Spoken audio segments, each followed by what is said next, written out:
अस्सलाम वालेकुम, मैं हूं जुनैद जावेद। सिंध हुकूमत के खिलाफ बड़े पैमाने पर एहतजाज की हिकमत अमली तैयार कर ली गई है और ये हिकमत अमली किसी और ने नहीं बल्कि मुत्तहिदा कौमी मूवमेंट ने तैयार की है। पहला जलसा आपने शाह फैसल कॉलोनी में देखा, जहां पर MQM के सीनियर रहनुमा मुस्तफ़ा कमाल और अनीस कायम खानी समेत दीगर उनके हम ख्याल लोगों ने खिताब किया और फिर वहां पर सिंध हुकूमत के खिलाफ प्ले कार्ड्स भी लोगों ने उठाए हुए थे जो हमने देखा। और वाज़े तौर पर मुस्तफ़ा कमाल ने मौक़िफ़ इख्तियार किया कि सिंध हुकूमत ने जो 18 साल में कराची का बेड़ा गर्क किया है उसके ऊपर अब MQM खामोश नहीं बैठेगी और बड़े पैमाने पर एहतजाज करेगी। बाकायदा तौर पर अब एहतजाज का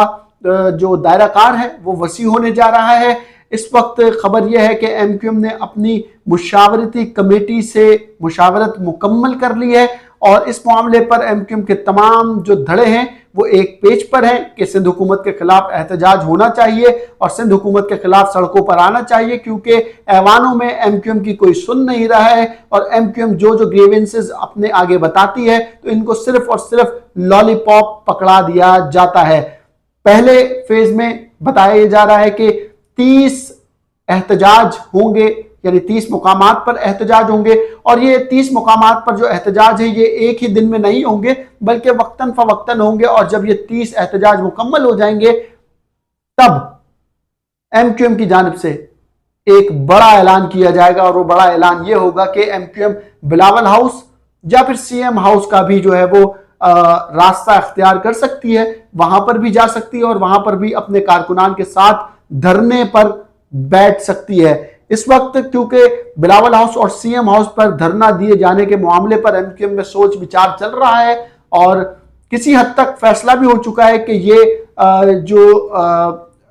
जो मामला है एहतजाज के बाद धरने का, इसको वसी भी किया जाए। तो इस वक्त इस पर बातचीत तो चल रही है, लेकिन इस वक्त तक ये सूरत हाल है कि MQM ने अब बाकायदा तौर पर फैसला किया है और अपने जो हम ख्याल लोग हैं उनसे भी राब्ता शुरू करने का फैसला किया है और कहा है कि जो लोग सिंध हुकूमत के अगेंस्ट है MQM उनके पास भी जाएगी, उनसे भी बात करेगी और उनको भी जो है कन्विंस करेगी कि वो लोग भी सिंध हुकूमत की बैड गवर्नेंस के खिलाफ सड़कों पर आए, MQM के साथ ज्वाइन हो और एक बड़ा एहतजाज जो है वो रिकॉर्ड कराएं। क्योंकि जो कल जलसा हुआ है आपने भी देखा, हमने भी देखा, एक जलसा जो है वो शाह फैसल कॉलोनी में हुआ, वहां पर भी सिंध हुकूमत के खिलाफ बहुत सारे नारे लगे और पीपल्स पार्टी को जो है वो बहुत तनकीद का निशाना बनाया गया। मुस्तफ़ा कमाल ने एक बड़ा बयान जो दिया था उसी के ऊपर जो है ये सारे मामलात इस वक्त आगे की तरफ बढ़ रहे हैं और मुस्तफ़ा कमाल का बयान ये था कि पार्लियामेंट में बहुत बातें हो गई, अब शाहराह फैसल पर बात होगी और शाहराह फैसल पर जो बैठकर धरना दिया जाएगा या एहतजाज किया जाएगा वहीं से शायद कोई अब रास्ता निकलेगा। सिंध हुकूमत की जानिब से अभी तक जो है इस रद्द अमल पर जो है, इस बात पर जो है वो रद्द अमल नहीं दिया गया है, लेकिन सिंध हुकूमत ने जो अपना स्टांस रखा है वो यही रखा है कि अगर कोई शख्स एहतजाज करना चाहता है तो बेशक एहतजाज करे। और वजीर बल्दियात जो इस वक्त मौजूदा हैं नासिर हुसैन शाह, उनकी जानिब से भी बयान आया है कि अगर MQM पाकिस्तान की जानिब से एहतजाज किए जाते हैं तो